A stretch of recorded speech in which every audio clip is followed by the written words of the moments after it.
Inkomoko y'amazina y'imisozi y'u Rwanda yavuye ku gitero cy'Abanyoro.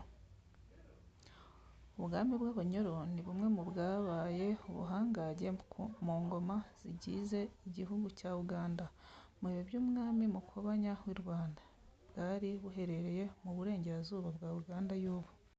Ibihugu bwari buturanye nabwo twavugamo Ubugande, Ubukiri, Ubukede, Ubusogo, Toro na Ankole. Ubu bwami bwari bumaze kuzahaza ingoma zari zituranye nabwo, ku buryo bwigaruriye ibice byinshi by'iburengerazuba, amajyaruguru, hagati muri Uganda. Abanyoro baje kumenya ko hari ubwami bw'ibihangange mu Rwanda bwazengereje ibihugu by'akarere rurimo, ni uko bafata icyemezo cyo kuza guhangana nabo, kugira ngo icyo cyubahiro n'ubuhangange muri aka karere bisigarane ingoma y'Ubunyoro, u Rwanda rutakivugwa. Nk'uko tubikesha igitabo Intwari z'Imbanza zubatse u Rwanda rugahamya igitinyiro, cyanditswe na Nsanzabera Jean de Dieu, havugwamo ko igitero cya mbere cy'Abanyoro cyari kirangajwe imbere n'umwami wabo Ncwa rya Nyabwungo, cyagabwe ku ngoma ya Kigeli Mukobanya watwaye u Rwanda ahasaga mu mwaka w'1378 kugeza 1411. Muri icyo gitero Abanyoro bateye bigabyemo imitwe ibiri. Igitero kimwe cyamanutse mu Bugara gica mu Ndorwa y'Iburengerazuba gihinguka mu Buliza, cyambukanya Nyabugogo ahari urugabano rwa Gasabo n'Ubuliza, kigana i Ntora ahari ingoro ya Mukobanya. Ikindi gituruka Ndorwa y'Iburasirazuba gica mu ngoma y'Urweye rw'Umubari, cyambukiranya i Gisaka gihinguka mu Bwanacyambwe. Abanyoro bahageze bahawe inzira n'umwami w'Ubwanacyambwe Nkuba ya Nyabakonjo, berekeza ku ngoro ya Mukobanya yari i Ntora, kuri ubu hitwa ku Gisozi mu kagari ka Ruhango. Igitero cy'Abanyoro cyarasukiye mu Bwanacyambwe, cyasakiranye n'umutwe w'ingabo zari ziyobowe n'igikomangoma Sekarongoro, umuhungu wa Mukobanya waje kugikomerekeramo.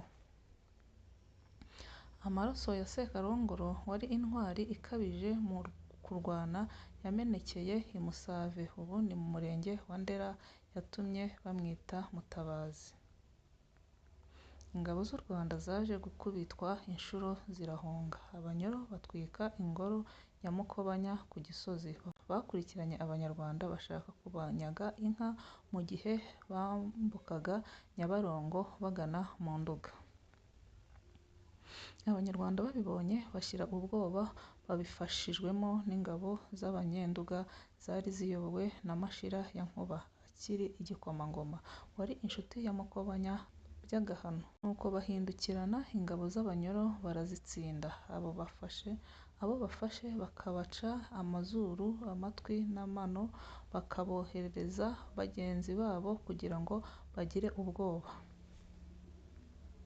Iryo shyiraniro ryo guhindukirana Abanyoro kw'Abanyarwanda ryabereye i Runda na Gihara hakurya ya Nyabarongo. Intambara irakomera, Abanyoro batsindirwa burundu i Muganzacyaro ho muri Rukoma mu karere ka Kamonyi. Babamanukana bagaruka mu Bwanacyambwe, hapfira abatagira ingano. Umutabazi watabaye Bucengeri wamennye amaraso kugira ngo u Rwanda rutsinde. Abanyoro ni Forongo mwene Sekarongoro, umwuzukuru wa Mukobanya. Imigendekere y'urugamba Abanyarwanda batsinzemo Abanyoro ubwo babahindukiranaga niyo yabaye inkomoko y'inyito y'imisozi y'u Rwanda. Imwe mu misozi n'uduce dukomora amazina ku gitero cya mbere cy'Abanyoro. Nyamirambo ni imwe mu mirenge igize akarere ka Nyarugenge ho mu mujyi wa Kigali. Ni hamwe mu misozi yapfiriyemo Abanyoro batagira ingano, cyane cyane mu bice bikikije umusozi wa Kigali, kuri sitade ya Nyamirambo no ku musigiti w'Abayisilamu, no mu gace bakunze kwita ku Ryanyuma. Bitewe n'Abanyoro benshi bahaguye babuze gishyingura, maze abashumba baragiye inka bakagira batya bakabona umurambo w'umuntu.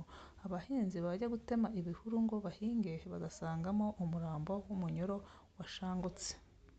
Abahigi batamitse umuheto impigi zabo zikabazanira imirambo y'abanyoro. Ibyo byatumye ababibonye batangarira ibyo barimo kubona, niko kugira bati aha si ahantu ho kuhabwa n'abantu, ni ah'imirambo.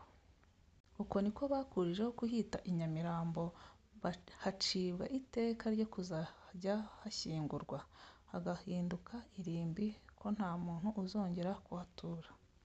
Amateka y'ibyahabaye yatumye hagirwa n'umwihariko wo gushyingurwamo n'imisozi ihegereye nk'ahari irimbi rya Rugarama na bugingo n'ubu.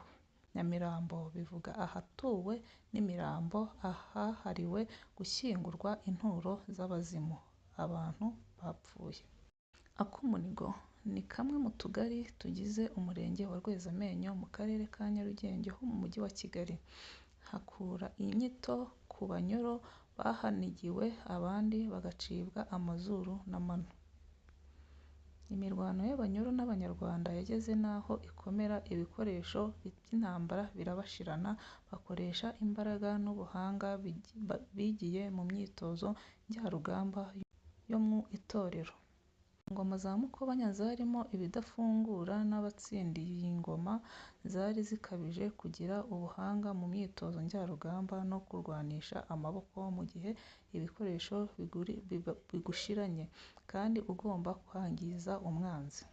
Zahisemo kujya zitsimba abanyoro barokotse umwambi w'Abanyarwanda bakarwa mu gico bakabaniga. Kubera abanyoro benshi bahanigiwe niko kuhita Akumunigo. Muri make Akumunigo bivuga agasozi kanigiweho abantu. Katugere no kuri Gatsata. Gatsata ni umwe mu mirenge igize akarere ka Gasabo ho mu mujyi wa Kigali. Ikomora iryo zina ku nkirirahato abarokotse ku bw'amahirwe, turavuga ingabo z'Abanyoro zahanyuze zihunga umuheto wa Mukobanya n'umuhungu we Sekarongoro, zishaka n'inzira yazisubiza iwabo. Kuko Abanyarwanda bari bafite umuziro wo kutica umuntu uteye umugongo agahunga, Abanyoro babashije kurokoka Akumunigo, barabaretse baragenda. Noneho Abanyarwanda baza kwishimira intsinzi z'ingabo zabo, bashungera ku misozi ya Jali na Gisozi, bareba uko Abanyoro bashwiragira mu cyogogo cy'umugezi wa Nyabugogo bashaka inzira yabasubiza iwabo. Abanyarwanda bakajya babwirana bati nimurebe uko Abanyoro bajagajanda mu gishanga, bahobagiye babuze inzira ibasubiza iwabo. Iyo mvugo yakoreshejwe muri ibyo bihe niyo yabaye inkomoko yo guhita Gatsata. Gatsata bisobanuye guhobagira cyangwa se gushwiragira. Remera y'Abaforongo. Remera y'Abaforongo nayo ni umusozi uherereye mu murenge wa Murambi mu karere ka Rulindo mu ntara y'Amajyaruguru. Ukomora inyito ku baturage bahatuye mu bihe byo hambere bafite inkomoko kuri Forongo mwene Sekarongoro umwami w'u Rwanda.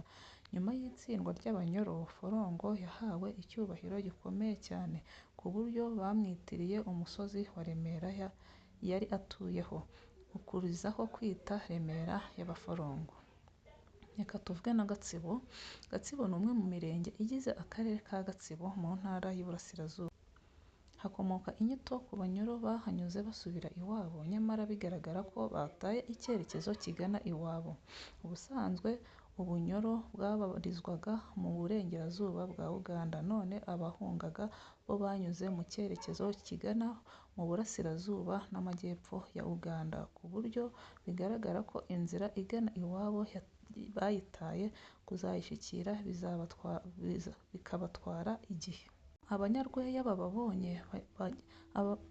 Abanyarwenya bababonye bagenda kandi bari bamenye ibyababayeho mu gitero bagabye i Rwanda, nibo bagiye bavuga bati buriya se Abanyoro ntibanyuze inzira itaziguye mu zigomba kubageza iwabo. Kubera iyo mvugo yakoreshejwe muri ibyo bihe mu mu ngoma y'Urweya rw'Umubari niyo yabaye inkomoko y'inyito yo kwita uwo musozi Gatsibo. Gatsibo bivuze inzira itaziguye ya kure itazakugeza iyo ujya vuba. Ngayo amwe mu mateka yaranze cyangwa amazina yakomotse ku gitero cy'Abanyoro ubwo bateraga u Rwanda. Ngaho mukomeze mugire ibihe byiza.